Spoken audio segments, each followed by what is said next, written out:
Assalamualaikum warahmatullahi wabarakatuh. Ada di antara teman-teman yang sedang mempersiapkan diri untuk membeli rumah, apartemen, atau tanah? Yuk, kita simak 3 hal penting berikut ini agar kita terhindar dari mafia tanah. Yang pertama, pastikan bukti kepemilikan atas tanah, rumah, atau apartemen tersebut berupa sertifikat tanah. Ya, sertifikat tanah yang sah adalah sertifikat yang diterbitkan oleh Badan Pertanahan Nasional.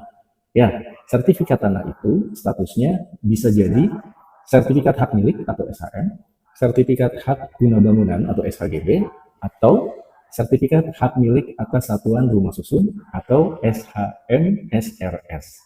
Nah, teman-teman, SHM itu adalah bukti kepemilikan tanah yang tidak ada batas waktunya, atau dia berlaku selamanya, atau dia berlaku seumur hidup.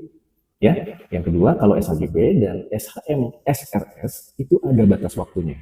SHGB rata-rata 20 sampai 30 tahun. SHM SRS itu berlaku maksimal 30 tahun. Oke. Hal yang kedua yang perlu teman-teman perhatikan adalah pastikan yang akan menandatangani akta jual beli adalah orang yang tercantum namanya di sertifikat tanah. Ya, gimana kalau misalnya orang yang tercantum namanya di sertifikat tanah sudah meninggal dunia?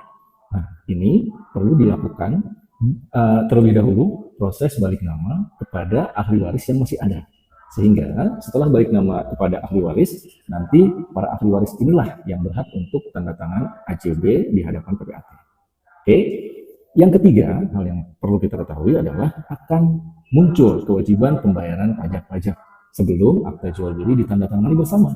Ya, yang pertama ada pajak penghasilan atau PPH, di mana ini dibayar oleh penjual karena dia mendapatkan penghasilan dengan besar 2,5% dari nilai transaksinya.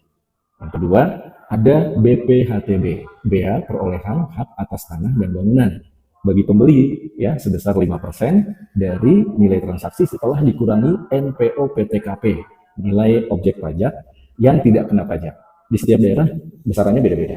Oke, nah setelah pajak-pajak tersebut dibayar, maka akan kita tunggu validasi dari pihak pemerintah, dalam hal ini Bapenda, dan kemudian setelah semuanya selesai bisa ditandatangani AJB di hadapan PPAT, ya, yang kemudian AJB tersebut bisa menjadi alas hak yang sah untuk dilakukan balik nama sertifikat dari penjual kepada pembeli. Itu ya 3 hal yang penting yang perlu diketahui sebelum kita melakukan jual beli tanah. Kalau misalnya 3 tahapan tersebut sudah dipenuhi, dipastikan keamanannya, maka pembelian tanah, rumah, apartemen secara sah bisa kita capai. Assalamualaikum.